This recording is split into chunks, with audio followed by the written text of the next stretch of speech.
तो हेलो दोस्तों, स्वागत है आपका बिहार बोर्ड शिक्षा में। आज हम आपको विज्ञान भाग 3 कक्षा 8 पाठ 4 कपड़े तरह तरह के, रेसे तरह तरह के का क्वेश्चन आंसर सारा करने वाले हैं। तो चलिए शुरू करते हैं। हमारा पहला है रिक्त स्थानों की पूर्ति कीजिए। तो जो रिक्त स्थान उसकी पूर्ति करना है, तो पहला है संश्लेषित रेसे डैश अथवा डैश रेसे भी कहलाते हैं। तो इसका होगा कृत्रिम रेसे अथवा मानव निर्मित। क्या? मानव निर्मित। ठीक है। दूसरा है सूती वस्त्र जलने पर डैश के जलने जैसी गंध आती है, जबकि नायलॉन से उबलती हुई डैश के समान गंध निकलती है। तो इसका होगा, पहला होगा कागज और दूसरा होगा फली, उबलती हुई फली। तो तीसरा होगा हमारा सूती और नायलॉन के वस्त्र को फाड़ने पर डैश वस्त्र आसानी से फटते हैं। तो इसका होगा सूती। चौथा है हमारा डैश रेशा सेलुलोज के रासायनिक क्रियाओं द्वारा प्राप्त किया जाता है। तो इसका होता है रेयॉन। इसका रेयॉन होता है। हमारा दूसरा है मिलान कीजिए। कॉलम क है और कॉलम ख है, इन दोनों का आपस में मिलान करना है।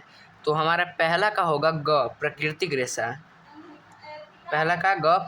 रेशा, दूसरा का होगा नाइलॉन, पैराशूट का होगा नाइलॉन, और जो हमारा तीसरा का होगा रेयॉन, और चौथा का होगा संश्लेषित रेशा।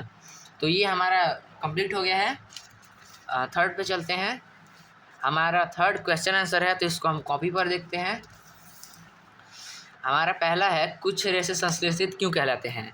तो इसका उत्तर है ये रेशे रासायनिक क्रियाओं द्वारा मानव निर्मित होते हैं, इसलिए संश्लेषित कहलाते हैं। ये जो होते हैं ये रासायनिक क्रियाओं द्वारा मानव से निर्मित होते हैं, इसलिए इन्हें संश्लेषित कहा जाता है। चौथा, नायलॉन रेशों से निर्मित दो वस्तुओं के नाम बताइए जो नायलॉन रेशे की प्रबलता दर्शाती हो। तो इसका होगा पहला रस्सी, दूसरा पैराशूट इत्यादि। आप इसमें दूसरा कुछ भी लिख सकते हैं, लेकिन हमने रस्सी और पैराशूट लिखा है। तो हमारा पांचवा है रसोई घर में संश्लेषित वस्त्र पहनने की सलाह नहीं दी जाती है, क्यों। तो जो रसोई घर में होती है उसको हम लोग क्यों नहीं पहनने की सलाह दी जाती है संश्लेषित वस्त्र को। तो इसका उत्तर है संश्लेषित वस्त्र में प्राकृतिक रेशा वाले वस्त्रों की अपेक्षा आग के चपटे में आने की खतरा अधिक होता है। तो इसमें हमारा कह रहा है कि जो संश्लेषित वस्त्र होते हैं वो प्राकृतिक रेशा वाले वस्त्र में जो अपेक्षाकृत होते हैं आग पकड़ने में, इस वजह से इसको सलाह नहीं जाती पहनने को। हमारा छठा है रेयॉन को नकली रेशम क्यों कहा जाता है। तो इसका हमारा उत्तर है क्योंकि रेयॉन के रेशे असली रेशम के रेशे के समान गुण का होता है, क्योंकि ये जो रेयॉन होता है वो असली रेशम के गुण के समान होता है।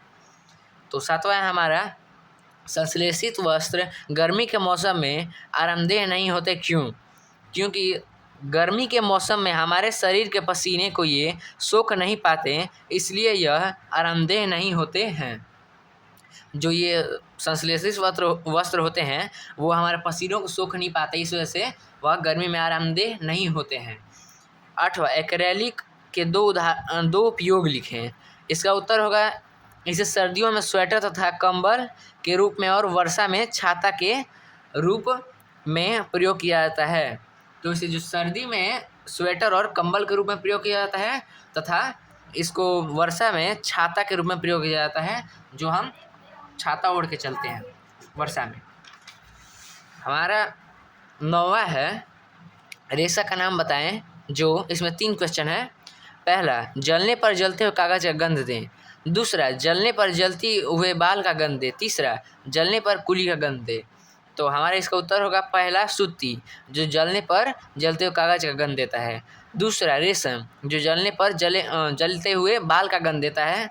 और तीसरा होगा नायलॉन, जो जलते हुए कुली का गंध देता है। तो हमारा 10वां और आखिरी प्रश्न, संश्लेषित रेशों का औद्योगिक निर्माण वास्तव में वनों के संरक्षण में सहायक रहा है, टिप्पणी दीजिए। तो इस पर टिप्पणी देने को कह रहा है, तो इसका उत्तर होगा क्योंकि संश्लेषित रेशा मानव द्वारा निर्मित किया जाता है, जबकि प्राकृतिक रेशा वन एवं जंतु से प्राप्त होता है, अतः संश्लेषित रेशे से किसी भी प्रकार का वन को नुकसान नहीं पहुंचता। जो संश्लेषित रेशा होता है वह मानव द्वारा निर्मित होता है, और जो प्राकृतिक रेशा होता है वो वन और जंतु द्वारा प्राप्त किया जाता है। इस वजह से जो संश्लेषित रेशे होते हैं उससे वन को कोई नुकसान नहीं पहुंचता है। यहीं पे हमारा क्वेश्चन होता है समाप्त। मिलता है नेक्स्ट वीडियो में, तब तक के लिए धन्यवाद। वीडियो पसंद आया तो लाइक और चैनल को करना सब्सक्राइब। धन्यवाद।